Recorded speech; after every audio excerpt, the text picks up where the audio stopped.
రోజుల కోర్సు పూర్తి చేస్తే చాలు 100% ప్లేస్మెంట్ సపోర్ట్ తో సాఫ్ట్వేర్ జాబ్ మీ సొంతం. వెంటనే కోడ్ జ్ఞాన్ డెస్టినేషన్ ని సంప్రదించండి. నమస్తే ఉమా దేవరకొండ గారు. నమస్తే అమ్మా. మకర లగ్నం వారికి కనుక మనం చూసుకుంటే వీళ్ళ గుణగణాలు ఏంటి, ఏ విధంగా ఉండే అవకాశం ఉంటుంది అంటారు? జాతకరీత్యా వ్యాపారంలోనైనా, సంతానంలోనైనా, వివాహ విషయాలలోనైనా, ఇంకొంతమంది కొన్ని పర్సనల్ గురించి మాట్లాడుతూ ఉంటుంది. అంటే కంబైన్డ్ బిజినెస్ అవ్వచ్చు, లేదంటే మ్యారిటల్ ఇష్యూస్ అవ్వచ్చు, కొన్నిసార్లు ఉమెన్ హెల్త్కి సంబంధించి ఉండవచ్చు. జాతకరీత్యా ఏ విధంగా ఉంటుంది వీళ్ళకి? చూసేటువంటి ప్రేక్షకులందరికీ కూడా ముందుగా రాశి, నక్షత్రము, లగ్నము అనేటువంటి వివరణ ఒక్కసారి ఇస్తే అర్థమవుతుందండి. రాశి అనేటువంటిది మీ జన్మ జాతకంలో ఉండేటువంటి చంద్రుడి యొక్క సంచారం ఆధారంగా నిర్ణయించబడుతుంది. ఈ లగ్నం అనేటువంటిది మీ జన్మ సమయము ఆధారంగా సూర్య ప్రమాణాన్ని అనుసరించి ఈ లగ్నము జన్మ లగ్నము నిర్ణయించబడుతుంది. ఈ జన్మ లగ్నం ద్వారానే మీ యొక్క జన్మ జాతకము అసలైన ప్రొడిక్షన్స్ అన్ని బయటకు వస్తాయి. సో మీ జాతకం లేకపోయినా, మీ డేట్ ఆఫ్ బర్త్ లేకపోయినా, మీ పుట్టిన సమయం లేకపోయినా, మీ లగ్నము ఆధారంగా మీ యొక్క జీవితం బ్లూ ప్రింట్‌ని చెప్పొచ్చు. అంచనా వేయొచ్చు. అది జ్యోతిష్ శాస్త్రం చెప్పబడింది. అయితే ఇప్పుడు మనం చూసుకుంటే ఆ క్రమంలో మకర లగ్న జాతకుల యొక్క క్యారెక్టరిస్టిక్స్ ఎలా ఉంటాయి? వాళ్ళకి ఏ ఏ దశలు యోగిస్తాయి? ఏ ఏ దశల్లో వాళ్ళు చాలా జాగ్రత్తగా ఉండాలి? అదేవిధంగా ఏ ఏ మార్గాల్లో వెళ్తే చాలా మంచిది అని చూస్తే మకర లగ్నానికి అధిపతి శని అవుతాడండి. సో, శని జనరల్‌గా చెప్పాలంటే మనందరూ తిట్టుకుంటాం కానండి శనిని. సో, యాక్చువల్‌గా శని ఒక ఇండిపెండెంట్‌గా, ఒక డిసిప్లిన్డ్‌గా ఒక మనిషిని పైకి తీసుకెళ్లాలంటే శని మాత్రమే చేయాలి. శని చేతుల్లో ఉంటుంది. ఈ మనిషి ఎందుకు పనికిరాడు అనేటువంటి మనం ఎవరినైనా ఒక ఒక వ్యక్తిని నిర్ధారణ చేసామనుకోండి, ఆ వ్యక్తి జాతకంలో శని బాగున్నాడనుకోండి, తిరుగులేనటువంటి స్థాయికి వెళ్ళిపోతాడు. ఉదాహరణకి చిరంజీవి గారి జాతకాన్ని పైకి నిలబెట్టింది శని యొక్క మహాదశే. జ్యోతిష శాస్త్రంలో ప్రతి ఒక్క జాతకము ఒక కొత్త అనుభవమేనండి. ప్రతి హోరోస్కోపు ఒక కొత్త అనుభూతినిస్తూ ఉంటుంది. అలాగే చిరంజీవి గారి జాతకంలో శని యొక్క మహాదశ ఆయన కింద స్థాయి నుంచి మెగాస్టార్ గారు తీసుకెళ్ళి నుంచోబెట్టింది 19 సంవత్సరాల పాటు. కాబట్టి ఈ శని అనేటువంటిది ఈ మకర లగ్న జాతకులకి అపారమైన అదృష్టాన్ని, అదేవిధంగా అపారమైన యోగాన్ని తెచ్చిపెడుతుంది. ఇప్పుడు మకర లగ్న జాతకులు ఎలా ఉంటారు? చూడ్డానికి కాస్త చామచాయిగా అంత అందమైన శరీరం కాకపోవచ్చు. సో, ఫెయిర్‌గానే ఉంటారు. అంత అందంగా ఉండకపోవచ్చు. శని గనక ఏ శుక్రుడితోనో, గురుడితోనో కలిసుంటే మళ్ళీ ఫెయిర్‌గా ఉండే అవకాశాలుంటాయి. కానీ మేజర్‌గా మకర లగ్న జాతకులు అంత అందగాళ్ళేమి కాదు. సో, నార్మల్‌గా ఉన్నప్పటికీ కూడా ముఖంలో వర్చస్సుంటుంది శని కాబట్టి. కష్టపడేటువంటి తత్వం అండి. ఒక బానిసలాగా, ఒక కూలివాడు ఎంత కష్టపడతారో ఆ జీవితం కోసం అంత కష్టపడతారు. ప్రతి నిమిషాన్ని వేస్ట్ చేయకుండా, ప్రతి నిమిషాన్ని, ప్రతి సెకండ్‌ని కౌంట్ చేసుకుంటూ, కష్టపడుతూ ఒక గోల్ పెట్టుకుంటారు. ఎందుకంటే శని అంటే ఒక డిటర్మినేషన్, ఒక డెడికేషన్, ఒక డిసిప్లిన్ ప్రతీది కూడా శనితోనే పోలుస్తామండి. మనం చిరంజీవి గారి జీవితంలో కూడా అదే చూడొచ్చు. ఒక డిటర్మినేషన్ అయినా, డెడికేషన్ అయినా, లేకపోతే ఆయన జీవితంలో ఆయన మీదకుండేటువంటి ఇదైనా అంటే ఫోకస్ అయినా ప్రతీది కూడా ఈ శని వల్ల వచ్చిందే. శని అంతటి ఫోకస్‌నిస్తాడండి ఎవ్వరికైనా సరే. హ్మ్. సో, మకర లగ్న జాతకులు నేను చెప్పేటువంటిదేంటంటే, మీకు దశమ స్థానం ద ఒరిజినల్ 10థ్ హౌస్ తుల అవుతుంది కాబట్టి, తుల అంటే ఏమిటండి? శుక్రుడికి అధిపతి. శుక్రుడు కళలకు అధిపతి. కళలు అంటే సినిమా రంగము, కళారంగము, నాటక రంగము, తర్వాత రైటింగ్ ఫీల్డ్ అవ్వచ్చు, మీడియా ఫీల్డ్ అవ్వచ్చు, సెంటర్ ఆఫ్ అట్రాక్షన్ అనేటువంటి ఏదైనా సరే, ఒక జర్నలిజం అవ్వచ్చు, లేకపోతే ఒక యాంకరింగ్ ఫీల్డ్ అవ్వచ్చు.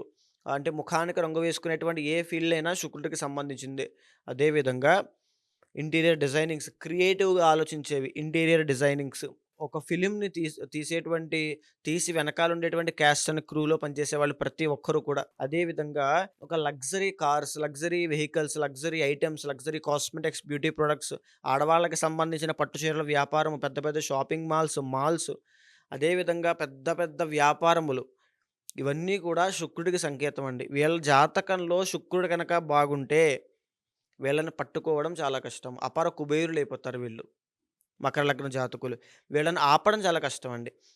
వీళ్ళకి ఎంతమంది శత్రువులున్నా వీళ్ళని ఏమీ పీకలేరు. ఈ మాట వాస్తవము. శని అంటే వీళ్ళకి వీళ్ళే శత్రువు. వీళ్ళని మించిన శత్రువు బయట వాళ్ళు ఎవరు ఉండరు వీళ్ళకి. అంతటి జీవితం ఉంటుంది వీళ్ళకి. అంతటి కష్టాలు పడి చూసి వస్తుంటారు. అన్నిట్లోనే ఆరితేరిపోయి ఉంటారు చిన్నప్పటి నుంచి. వీళ్ళని పడగొట్టడం చాలా కష్టం ఒకసారి నిలబడ్డారంటే. అదే విధంగా శుక్రుడు అవుతాడు కాబట్టి శుక్రుడు కనుక జాతకంలో బావుంటే అపారమైన భోగ భాగ్యములుంటాయి. సుఖ సౌఖ్యాలుంటాయి. లగ్జరీ జీవితం ఉంటుంది. లావిష్ లైఫ్ ఉంటుంది. అసలు పర్ఫెక్ట్‌గా వీళ్ళు ప్లాన్ చేసుకుంటే జీవితాన్ని ఇంక వెనక్కి తిరిగి చూసుకోక్కర్లేదండి. అక్కడి నుంచి వీళ్ళ దగ్గర నుంచి అంటే మనకి పెద్దలు ఒక మాట చెప్తారండి. 7 తరాలకి వంశాన్ని ఉద్ధరించేవాడు ఒకడు పుడతాడని. అలాంటి వాడు గనక ఈ మకర లగ్న జాతకంలో పుట్టాడా, ఒక శతాబ్దాన్నంతా ఏలేస్తాడు. ఆ రకమైనటువంటి యోగ జాతకము ఈ మకర లగ్న జాతకం అండి. అయితే ఇక సప్తమ స్థానము చంద్రుడవుతుంది కాబట్టి మ్యారీడ్ లైఫ్ కూడా చాలా బావుంటుంది.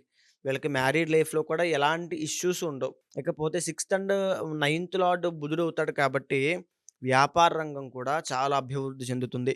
అంటే మకర లగ్న జాతకులకి ఇంచుమించుగా పేరు పెట్టడానికి ఏమీ లేవండి. ఎందుకనంటే ప్రతి గ్రహము వీళ్ళకి సాధారణంగా చూస్తే సక్సెస్ అవ్వడానికి అన్నీ మూల కారణం అవుతున్నాయి. బుధుడు భాగ్యాధిపతి అయ్యాడు. శుక్రుడు రాజయోగ కారకుడయ్యాడు. శని లగ్నాధిపతి అయ్యాడు. సో, ఇక్కడ మేజర్ గ్రహాలన్నీ కూడా బావున్నాయి. ఇకపోతే థర్డ్ అండ్ 12థ్ లార్డ్ గురుడు అవుతాడు కాబట్టి విదేశీ బిజినెస్‌లు గాని, విదేశీ వ్యాపారం చేస్తే మాత్రం నష్టపోతారు. ఓకే. ఆ ఒక్క విషయంలో చూసుకోండి. తరువాత చేతి వృత్తి వ్యాపారం. నేను చెప్తున్నాను కదండీ! మకర లగ్న జాతకులు చేతి వృత్తి వ్యాపారం అంటే చిన్న స్థాయి చిరు వ్యాపారులు అని అర్థం. మేజర్‌గా ఇదే వస్తుంది. కాబట్టి మకర లగ్న జాతకులు ఎవ్వరైనా సరే మేము చిన్నగా బ్రతకాలి, చిన్న చిన్న వ్యాపారం చేసుకోవాలి, మాకు రోజుకో రూ. 1000 వస్తే చాలు అని ఆలోచించుకున్నారంటే మీ జీవితం అంతే. పైకి ఎదగడం చాలా కష్టం. మీరు చాలా పెద్దగా ఆలోచించండి. చాలా పెద్దగా ఆలోచించండి. ఏమీ పర్వాలేదు. మీరు ఎంత పెద్దగా ఆలోచిస్తే అంత పెద్దగా వెళ్తారు. రిస్క్ తీసుకోండి జీవితంలో. మకర లగ్న జాతకులు. టాప్ మోస్ట్ ఇంకా టాప్‌లో నుంచునేది ఎవరంటే మకర లగ్న జాతకులు. ఒక టాప్ 10 పర్సనాలిటీస్ అని మనం కొడితే ఎవరివైతే వస్తాయో అందులో ఖచ్చితంగా మకర లగ్న జాతకులవి ఎక్కువుంటాయండి. ఓకే. ఆ రకంగా వీళ్ళ యొక్క జీవితం అని ఉంటుంది. ఒక బయోగ్రఫీ రాస్తారండి. మనం చూస్తుండే డాక్యుమెంటరీస్ తీస్తుంటారు. సో, ఎందుకు తీస్తుంటారంటే ఒక గొప్ప పర్సనాలిటీ చాలా కష్టపడ్డాడు, పైకొచ్చాడు, సక్సెస్ స్టోరీ అని చెప్తుంటారు. అలాంటి సక్సెస్ స్టోరీలన్నీ కూడా మకర లగ్న జాతకులకి ఎక్కువుంటాయి. ఎయిదర్ ఆడవాళ్ళైనా, మగవాళ్ళైనా. వాళ్ళ ఇండివిడ్యువల్ జాతకంలో ఉండేటువంటి స్థితిగతులు యోగం బట్టి ఉంటుంది. వాళ్ళు పడేటువంటి కష్టం బట్టి, వాళ్ళ యొక్క ప్రయత్న బలం బట్టి ఆధారపడి ఉంటుంది. సో, ఇక్కడ నేను చెప్పేదేంటంటే, ప్రతి ఒక్కరి జాతకంలోనూ ఒక రాజయోగం ఉంటుందండి. మీ జాతకంలోనూ ఉంటుంది, నా జాతకంలో ఉంటుంది, మన ఇంటి పక్క సుబ్బారావు జాతకంలో కూడా ఉంటుంది. అది తెలియక చాలామంది ఇంట్లో కూర్చొని కాలం గడిపేస్తుంటారు. సో, దాన్ని అందిపుచ్చుకునే తెలివితేటలుంటే, మన ప్రయత్నాన్ని, మన తెలివితేటలని, మన సమయాన్ని అక్కడ పెట్టగలిగితే ఖచ్చితంగా ప్రతి ఒక్కరూ సక్సెస్ అవుతారు. సో, ఆ విషయం గుర్తుపెట్టుకోవాలి. రాజయోగం ఉండడం గొప్పతనం కాదు. దాన్ని అందిపుచ్చుకునే తెలివితేటలు, సామర్థ్యం ఉండాలి. మకర లగ్న జాతకులకి ఎందుకు ఇంతలా చెప్తున్నానంటే, మీ జాతకంలో ఆ యోగం ఉంది. నాది మకర లగ్నం అండి, నేను కష్టాలు పడుతున్నాననే మాట మీకుంటే కనుక, మీ జాతకం తీసుకురండి. ఏ ప్రయత్నం చేయాలి, ఏ బిజినెస్ చేయాలి, ఏ ఉద్యోగంలోకి వెళ్ళాలి, ఏ సమయంలో ఎలాంటి జాగ్రత్తలు తీసుకోవాలో నేను చెప్తాను. డెఫినిట్‌గా అండి. దానికి సంబంధించిన పరిహారాలు ఆచరించండి. సక్సెస్ కొట్టండి. ఎవరైనా తెలుసో తెలియకో వ్యాపారాలలో ఉండి ఆర్థిక నష్టాలు గనుక చూస్తూ ఉంటే, దానికంటూ ఒక సొల్యూషన్ మనం చెప్పే అవకాశం ఉంటుంది అంటారా? ఖచ్చితంగా అండి. ఎందుకనంటే, ఇప్పుడు నేను చెప్పినటువంటిదంతా కూడా బ్లూ ప్రింట్ అండి. ఈ లగ్న జాతకులు ఈ రకంగానే ఉంటారు. కొద్దిగా పైనవ్వచ్చు, కిందవ్వచ్చు.